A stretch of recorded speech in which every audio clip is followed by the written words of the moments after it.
ఆంధ్రప్రదేశ్కి జీవనాడి అయినటువంటి పోలవరం ప్రాజెక్టు స్టక్ అయిపోయింది, అందరికీ తెలుసు. దాని మీద శ్వేతపత్రం రిలీజ్ చేసింది కొత్త కూటమి ప్రభుత్వం. దానికి సంబంధించి నేను ఒక వీడియో కూడా చేశాను.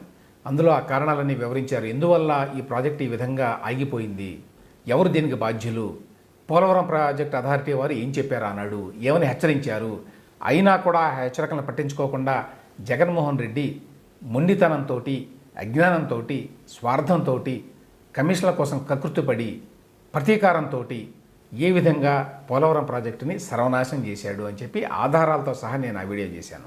అయితే ఇప్పటికీ కొంతమంది ఈయన స్పిల్వే కట్టకుండా కాఫర్ డ్యామ్ కట్టాడు లాంటి ఏవో కొన్ని కుంటి సాకులు మాట్లాడుతూ ఉంటారు. దానికి సమాధానం ఏంటంటే, ఏ technical authority, Polavaram project authority కావచ్చు, ఆ తర్వాత పోలవరం ప్రాజెక్టుని స్టడీ చేసినటువంటి హైదరాబాద్ ఐఐటి కావచ్చు, వాళ్ళు ఇచ్చిన రిపోర్టుల్లో ఎక్కడా కూడా ఈ విధంగా చేయకూడదు అని లేదు. ఇది పోలవరం ప్రాజెక్ట్ అథారిటీ వారు చెప్పిన ప్రకారమే నిర్మాణం జరిగింది ఆనాడు. కాబట్టి ఆ కారణం చేత నష్టం జరిగింది పోలవరం ప్రాజెక్టుకి గత ప్రభుత్వంలో, అంటే చంద్రబాబు నాయుడు ప్రభుత్వంలోనే అనేటువంటి సమర్థన వాదన అది చెల్లుబాటు కాదు. ఎందుకంటే వీళ్ళు తప్పు చేశారు ఈ విధంగా నిర్మించి అని ఏ యొక్క అథారిటీ, ఏ టెక్నికల్ ఎక్స్పర్టు ఇంతవరకు చెప్పాలా. వేరే వాళ్ళు స్పష్టంగా చెప్పింది ఏమిటంటే, 2019లో కొత్తగా అధికారంలోకి వచ్చిన ప్రభుత్వం వర్క్స్ని కంటిన్యూ చేయకపోవడం వల్ల ఇదిగో ఈ నష్టం జరిగింది. చాలాసార్లు అబద్ధాలు చెప్తారు. 2019లో వచ్చిన వరదలకు కొట్టుకుపోయింది అని అబద్ధం 2020లో అని చెప్పి ఐఐటి హైదరాబాద్ నివేదిక ఇచ్చింది. అంటే 2019లో అధికారంలోకి వచ్చి 2020 నవంబర్ వరకు వీళ్ళు గుడ్లప్పగించి చూస్తూ ఉన్నారు, కానీ ఏమీ చేయలా. ఇప్పుడు ఒక ఇల్లు కట్టేటప్పుడు ఒక గోడ నిర్మాణం సగంలో ఉందనుకోండి, వర్షాకాలం వస్తుంది, మిగతా గోడ నిర్మాణం చేస్తేనే వర్షం ఇంట్లోకి రాకుండా ఉంటుంది. ఎందుకు కట్టలేదు అప్పటి తెలుగుదేశం ప్రభుత్వం అని ప్రశ్నిస్తారు కొందరు. ఎందుకంటే ఆ ప్రభుత్వం అధికారం నుంచి వెళ్ళిపోయింది కాబట్టి, ప్రజలు ఆ పార్టీని అధికారం నుంచి దించేశారు కాబట్టి, ఆ ప్రభుత్వం లేదు కాబట్టి కొత్త ప్రభుత్వం వచ్చింది మే నెలలో. కాబట్టి జూన్ నుంచి లేదా జూలై నుంచి లేకపోతే ఆగస్ట్ నుంచి ఆ మిగిలిపోయినటువంటి క్రిటికల్ పనులు ఏవైతే ఉంటాయో వాటికి అటెండ్ కావాలి, ఇమీడియట్గా చేయాలి అనే దృష్టి లేదు జగన్మోహన్ రెడ్డి ప్రభుత్వానికి. వాళ్ళ దృష్టి ఎంతసేపటికి ఏంటి, వచ్చిన మర్నాడే పనులన్నీ ఆపేసేయండి అని హుకుం జారీ చేశారు.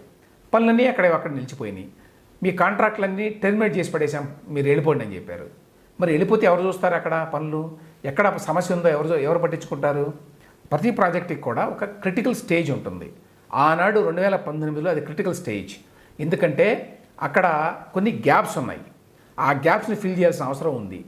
ఆ గ్యాప్స్ని ఫిల్ చేయకపోవడం వల్ల ఆ గ్యాప్స్లో నుంచే ఈ వరద కొట్టుకొని వచ్చి కాఫర్ డ్యాము ఇవన్నీ కూడా బీటల వారిని. కాబట్టి ఇప్పటికీ కూడా జనాన్ని మిస్లీడ్ చేద్దాము అనేటువంటి ప్రయత్నమే చేస్తోంది వైసీపీ కానివ్వండి, వైసీపీ మద్దతుదారులు కానివ్వండి. అయితే ఇప్పుడు ఈ నేపథ్యంలో ఇంకొక డెవలప్మెంట్ ఏమిటి, నిన్న అమెరికా నుంచి ఇద్దరు, కెనడా నుంచి ఇద్దరు ఎక్స్పర్ట్స్ వచ్చారు. అంటే ఇప్పుడు కొత్తగా వచ్చిన ప్రభుత్వం వీళ్ళని పిలిపించింది, ఇదిగో మీరు స్టడీ చేసి ఇప్పుడు ఏం చేయాలి, ఎలా ముందుకు వెళ్ళాలి అనే విషయాన్ని చెప్పండి మాకు అని. సో వాళ్ళు నిన్న రాజమండ్రి నుంచి పోలవరం ప్రాజెక్టు సైట్కి వెళ్ళి అక్కడ మిగతా అధికారులతోటి రోజంతా కూడా సమావేశమై అనేక విషయాలు తెలుసుకున్నారు. వాళ్ళు స్వయంగా పరిశీలించారని చెప్పి అన్ని పత్రికలు వాళ్ళ వార్తలు. దాదాపు 3-4 రోజుల పాటు వాళ్ళు అక్కడ తిరుగుతారు. తిరిగి ఒక అవగాహనకు వస్తారు, ఏమిటి సమస్య, ఈ సమస్యకి ఏమైనా పరిష్కారం ఉందా, ఏ విధంగా పరిష్కరించాలి అని చెప్పి చాలామంది టెక్నికల్ ఎక్స్పర్ట్స్తో కూడా వాళ్ళు మాట్లాడుతున్నారట.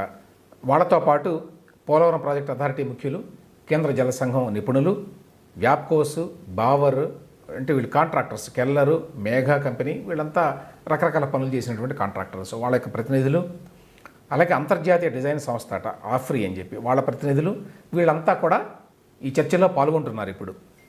సో ఈ విధంగా చర్చించి ఒక మార్గాన్ని కనుక్కుందామనే ప్రయత్నం చేస్తున్నారు. వాళ్ళు సూచించినటువంటి పరిష్కారాలను బట్టి ఇప్పుడు ప్రభుత్వం ముందుకెళ్ళగలదు.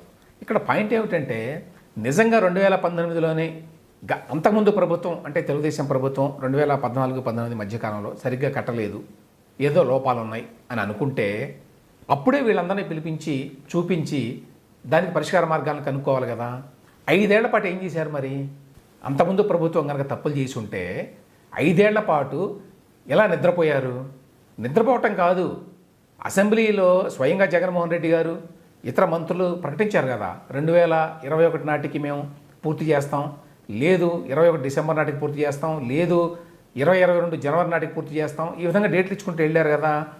మీకు ఈ సమస్యలు ఉన్నాయి, ఈ విధంగా నష్టం జరిగింది, డ్యామేజ్ జరిగింది అనే విషయాన్ని మీరు గమనించి ఉంటే 2019లోనే ఈ విషయాన్ని ప్రజలకు చెప్పాలి. ఈ విధంగా నిపుణులు పిలిపించి చూపించాలి, వాళ్ళకి పరిష్కారం ఏమిటో కనుక్కోవాలి. అవి ఏమీ చేయలేదు.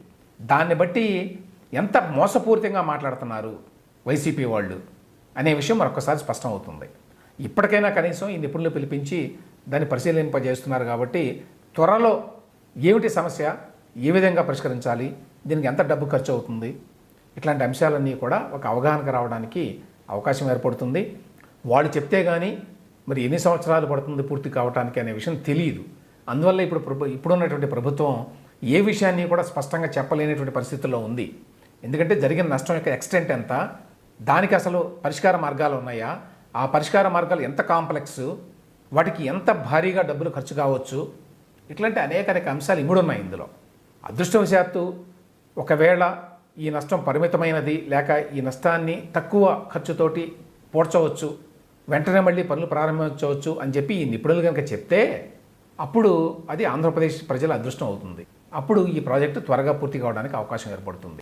కానీ మొత్తంగా ఏమిటంటే 5 సంవత్సరాల పాటు వైసీపీ ప్రభుత్వం నిద్రపోయి నిర్లక్ష్యంగా వ్యవహరించి పట్టించుకోకుండా అత్యంత దారుణంగా ప్రవర్తించి బాధ్యతారహితంగా వ్యవహరించి ఎంత నష్టం చేసింది ఆంధ్రప్రదేశ్కి, పోలవరం ప్రాజెక్టుకి అనే విషయాన్ని ప్రజలు అర్థం చేసుకోవాలి.